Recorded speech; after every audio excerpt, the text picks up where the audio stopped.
I have been sitting here for years, decades even, wishing that I could be a mute bug who wields a rusty nail as a weapon to murder other bugs, and little did I know that Hollow Knight was sitting right there to fulfill my fantasy. This humble little indie game delivers for anyone else who shares that incredibly specific fantasy scenario as you play as a bug in a mask and robe, simply known as the Knight. You will engage in battle with many different bug species who wield various household items to stop you from progressing and finding out what happened in the underground kingdom of Hollow Nest. Gameplay, and a little about the story. You wake up as a forever unnamed insect who is generally referred to as the Knight just outside the small village of Dirtmouth. This village sits above the seemingly abandoned kingdom of Hollow Nest, which the village people are unsure of what has happened to their once great kingdom. The Knight makes its adventure through various sections of the underground kingdom to try and figure out the mystery of what has happened to Hollow Nest, its king, and the game's namesake, the kingdom's protector known as the Hollow Knight. I was surprised to learn there are actually a large number of friendly NPCs in Hollow Nest, which each have unique and fun personalities. Everyone speaks what sounds like if a deaf guy was trying to speak Japanese, but is really just subtitled gibberish. My personal favorite NPCs were Cornifer the Mapman and Zote the Mighty, as they were some nice comic relief. While they specifically stood out to me, all of the NPCs add to the world and its lore with their own storytelling. This isn't the absolute most in-depth story you're ever going to play, but it's definitely a lot more than a Doom game where you spawn in and start killing. Exploration is a huge part of Hollow Knight, as it has been in many other Metroid-style games, with lots of backtracking when you acquire the ability that allows you to progress. This was a little obnoxious as you can't really mark what you need in certain uncrossable locations other than a small charm on the map.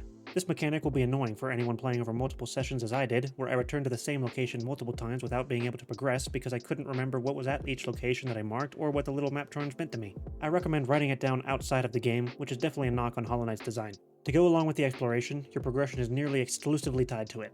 You do unlock the major abilities through story progression, but the story doesn't exactly tell you where to go. As mentioned before, this can be a little frustrating, but it is a nice breath of fresh air from other modern games that make sure to cater to every possible idiot that might stumble their way through the install button. You can also find smaller optional upgrades to your knight, as well as some weaker spells through exploration, though you will need to find these yourself as they are not tied to the story progression in any way. Hollow Knight will never hold your hand as far as where to go next, and only gives you a small tutorial on what button to press for your new ability before never mentioning it again. I would have liked just a tiny bit more direction, such as a story boss giving you a hint through dialogue about where they came from or where their friends are, but it was nice to not have a pop-up every 4 seconds telling me what button to press with a gigantic notification on my HUD doling out the exact coordinates of my next objective. There are a bunch of different biomes in Hollow Nest, from swamps to forests to cities, that all look pretty good. The problem I had was not how they looked, but that they all felt pretty much the same. The background changed, but the foreground mostly didn't. Every biome was made up of essentially floating platforms and walls to bounce off of, which really put me off to the level design.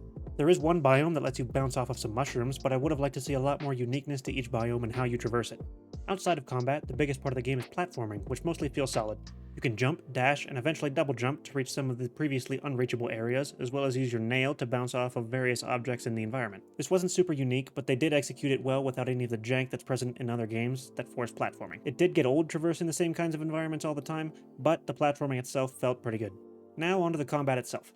This was really underwhelming to me, with essentially only one way to engage in combat, as well as a couple abilities that you may be able to deploy in the major boss fights. The actual combat in the game is just to press your melee attack button and then back up until your opponent swings again. There is a way to parry, but I only used it once or twice by accident, and it didn't really serve any purpose through my playthrough.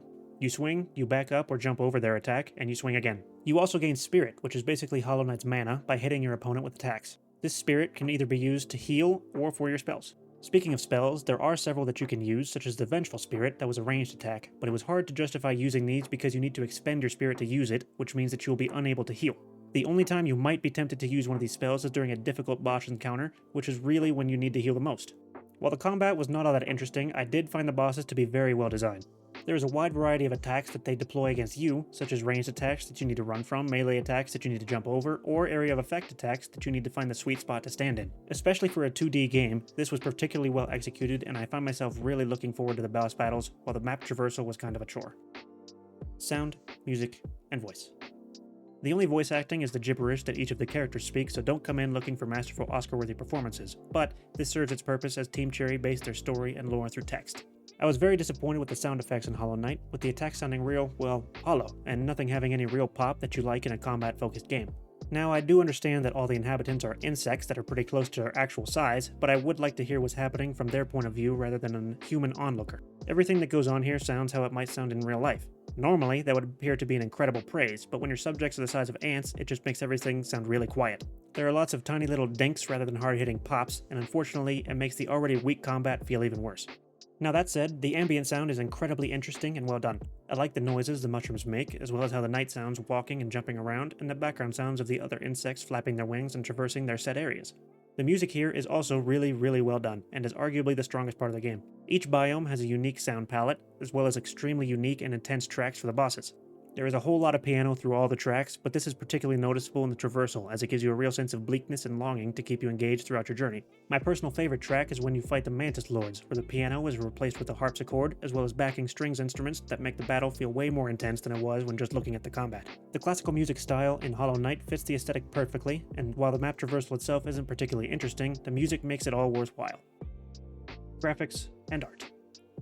While the graphics aren't going to blow you away with their realism, they do a really good job, and the style will be able to hold up for a long time due to the direction they went with simplicity.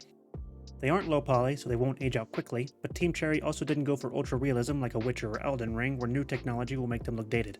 The art style is really nice here, but I would have liked to see more color pops in the abilities. Most of the game is almost black and white, with some of the more lush areas allowing for greens and yellows to enter the picture. I think there was a really good opportunity for some of the spells and nail swipes to incorporate some bright reds, which always look good against a black or gray background, so this was a missed opportunity from Team Cherry. That said, I do like the art style quite a bit outside of that, and think that the dark style works well with the music they composed for Hollow Knight. Performance. I played this on a 14900K and 3080 Ti and had absolutely no issues with performance. I was locked right around my monitor refresh rate of 144 FPS with no major drops or stutters, as well as no issues with pop-in or load times. Now, one complaint I do have is that there are very few graphical options in-game to manage performance on older machines. I don't expect many performance issues just because of the extremely small size of the game and graphical style chosen by Team Cherry, but this is something to note that if you don't meet the minimum requirements listed on Steam, that you won't be able to mess with settings to be able to play. Final verdict.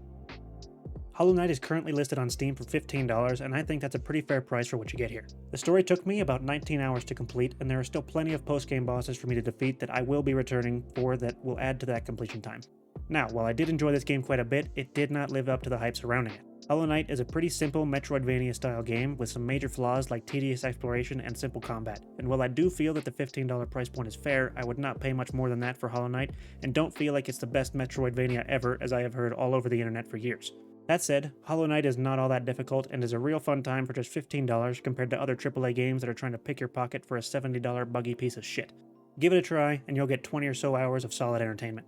I do reviews like this one for the games I play on stream, so check me out on Twitch if you're interested in watching me experience these games. If you liked the review, give it a like, and if you didn't, give it a dislike. Thank you all for watching, and I'll see you guys next time.